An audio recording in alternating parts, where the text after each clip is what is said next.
History remembers them as bloodthirsty raiders, ruthless warriors who terrorized the heart of Europe. But the truth is more complex. The Vikings were not just destroyers. They were explorers, traders, settlers, and empire builders. Their story is one of fire and steel, but also of intelligence, ambition, and survival against the odds. Today, we uncover the rise and fall of the Vikings, the true lords of the North. Our journey begins in the cold, rugged landscape of Scandinavia, modern-day Norway, Sweden, and Denmark. Life here was unforgiving. Short summers, long winters, and rocky soil made farming difficult. To survive, these people turned to the sea. They became skilled shipbuilders and sailors, carving long boats that could traverse both seas and rivers. By the late 8th century, their unwavering morale had pushed them beyond their fjords. And in 793, the first recorded Viking raid shocked Europe. Monks at Lindisfarne Abbey in England wrote of a sudden storm of pagans, burning, plundering, and killing. To the Christian world, it seemed as if demons had come from the sea. What followed was a period of nearly 3 centuries of expansion. Viking longships appeared everywhere, from the coasts of Ireland and France to the rivers of Russia. Their ships struck at breakneck speed, sometimes carrying warriors, sometimes merchants eager to trade in furs, ember, and slaves. In Ireland, they founded cities like Dublin. In France, they attacked Paris, taking the Seine River to its very heart. To their enemies, the Vikings seemed unstoppable, a force of nature.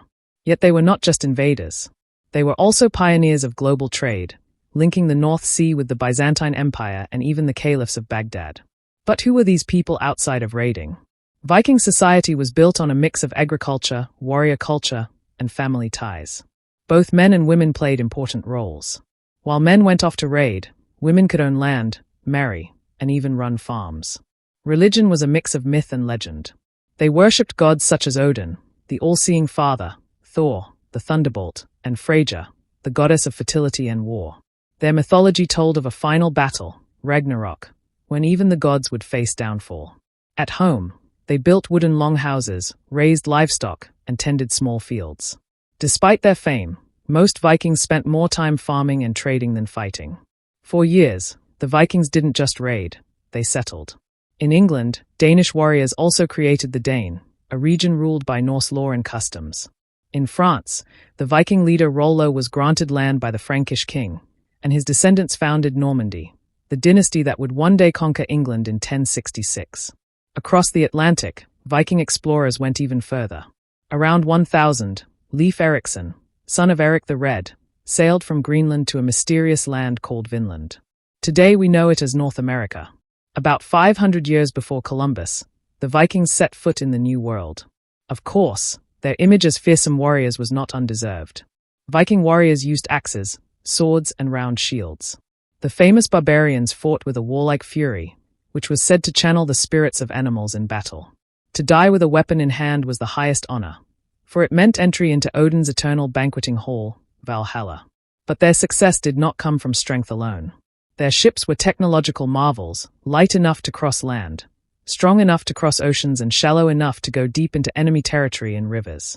With them, the Vikings could appear anywhere, at any time. Still, the Viking Age could not last forever. By the 10th century, Europe had begun to adapt. Fortified cities, standing armies, and Christian kings became more powerful. Viking raids became more difficult, and many Norsemen chose to settle rather than fight. In Scandinavia itself, powerful kings began to unite the clans. Converts to Christianity reshaped their culture, linking them more closely to the rest of Europe. Pagan temples fell, replaced by stone churches. The last great Viking king, Harald Hardrada, attempted to reclaim glory by invading England in 1066. But at the Battle of Stamford Bridge, he was defeated and killed. Just a few weeks later, William the Conqueror, himself a descendant of Viking, took the English crown at Hastings. The Viking Age had ended, but their legacy lived on. So, what did the Vikings leave behind? More than just tales of plunder. They gave us cities like Dublin and York, words in our languages, and even the days of the week: Thursday for Thor, Wednesday for Odin.